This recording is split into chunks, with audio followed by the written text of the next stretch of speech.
Throughout the last 70 years, there has been a piece of armor that is bent on pure destruction. It is known as the Destroyer armor. Ever since its publication in the 60s, it has been in a constant rivalry with the god Thor, originally created by Odin to protect the planet Earth, but instead turned its path towards its destruction. Today I will dive into how that happened as well as its creation, because both stories are really quite interesting.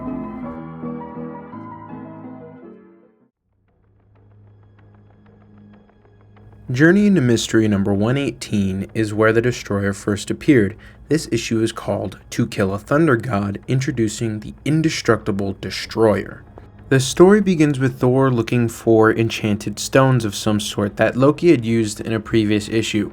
I'm not going to go over that. That was in a different Journey into Mystery where it's not really relevant. Loki watches Thor and needs to stop him before he finds the stone and reaches Asgard. Loki finds a hunter near Thor and influences him to shoot him with a tranquilizer dart that temporarily subdues him.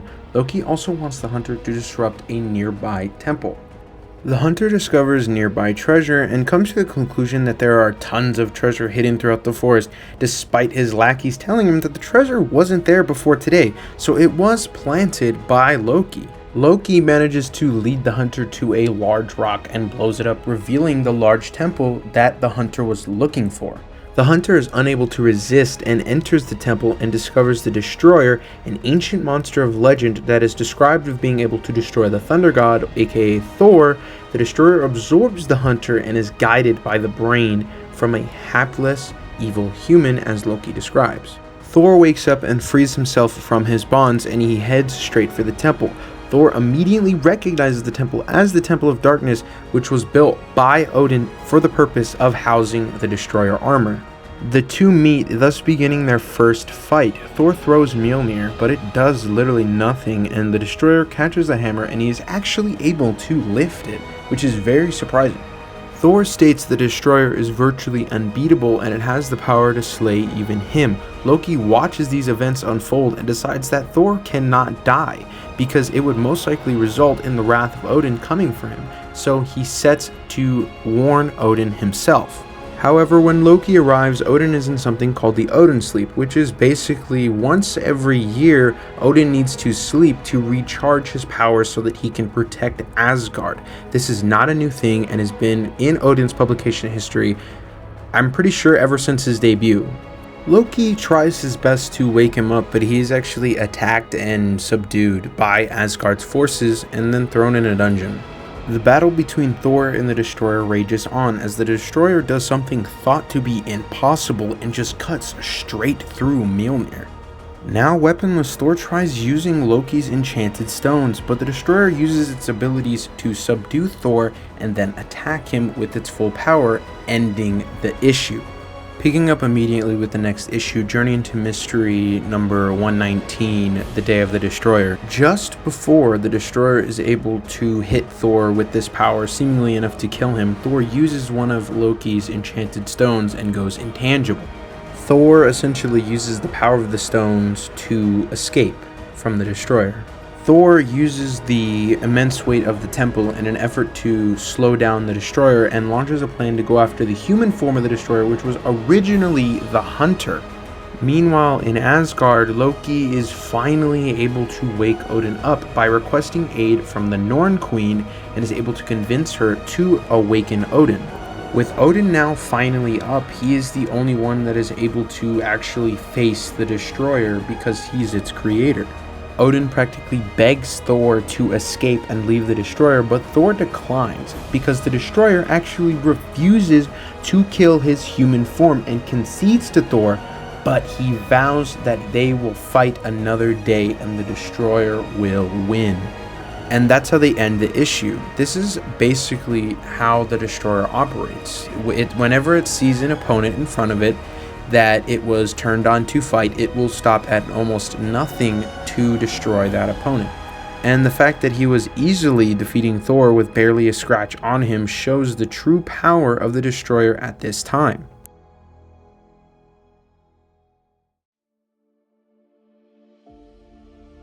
In Chapter 2 of Thor issue number 300, Odin accounts the origin of the Destroyer and why it was built in the first place. It starts off with a bunch of what are called Skyfathers, and they convene and try to think of a way to stop the Celestials from destroying the Earth and mankind. Now, if for those of you who are actually unaware of this, there is a sort of hierarchy of power when it comes to gods in the Marvel universe. You have like the Skyfather level beings, which are like Odin, Zeus, Thor, Hercules, those kind of beings. Then you have the more powerful gods like the Celestials, which is why they're all meeting, and you have Galactus and people like that.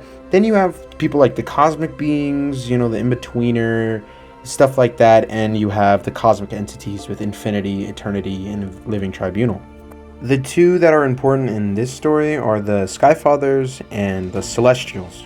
I'm not too sure how true this is now in modern comics, but at this time, I believe the Celestials were credited with creating the universe, creating mankind, and judging over them. They are basically cosmic beings left over from a war that happened in the previous universe.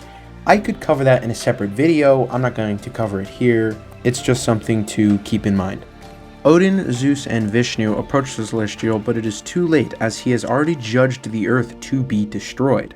They attempt to stop the Celestial, but they are approached by what is called an Eternal, and he says that if they continue, the Judge will also destroy their realms. So of course they just don't want to do that, and they end up bowing down. Odin then creates the Destroyer as a weapon and piece of armor to face the Celestials, and hopefully he can topple them. And with that, the monstrous Destroyer armor is born, and he is actually wielding the Oversword of Asgard. Odin uses the Destroyer armor to break into the place where the Celestials reside. Odin then faces all of the Celestials head-on in the armor. Odin manages to hurt one of the Celestials, however, the Destroyer just does not last long. The Destroyer ends up just getting trashed and overloaded by all the Celestials. While the Destroyer was made to combat against the Celestials, it just did not do well, and it only really cut off the arm of Celestial, which is able to just grow back anyway. Odin may have had a chance against one, or even maybe two, but all of them, he really just did not stand a chance, even with this very powerful weapon with him.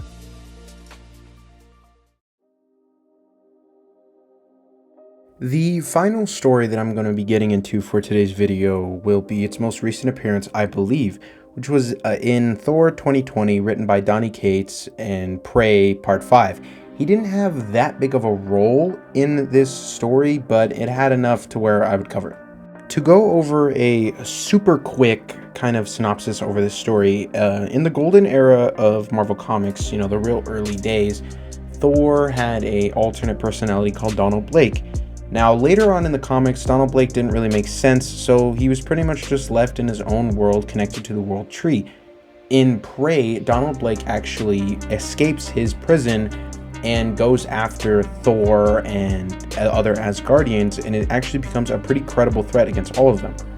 Thor gets trapped by Donald Blake in the world tree, in this false reality that he was existing in, so he has to basically gain possession of the Destroyer in order to help his allies beat Donald.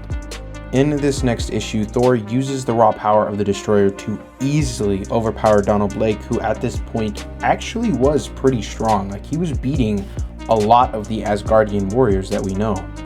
Even in Donald's last-ditch effort calling Mjolnir, he still easily just gets demolished by Thor in this Destroyer armor. Thor then uses his power to bust out of the Destroyer, and that's basically the end of the Destroyer's involvement in that story. All of these stories just show how powerful the Destroyer actually is. He was easily able to defeat Thor in his first appearance. Thor didn't really have anything that could go against him. In his origin story, he fought on par with one of the Celestials.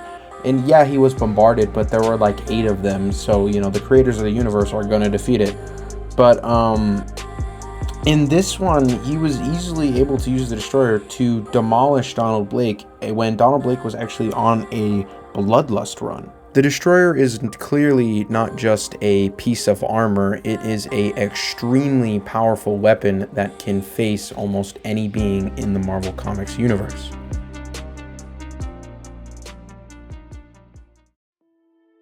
Well, if you have made it this far, this is the end of the video, and I want to thank you. This one was a little bit different. It was a little bit longer. It took like longer to make, stuff like that. But I am happy to do it. And if you have any suggestions for any videos that you want me to do in the future, just throw them in the comment section. I am happy to entertain almost any idea. And if it's a good idea, then I'll make a video on it, man. But yeah, if you like the video, just like and subscribe. That would help me out a lot. And thank you for watching.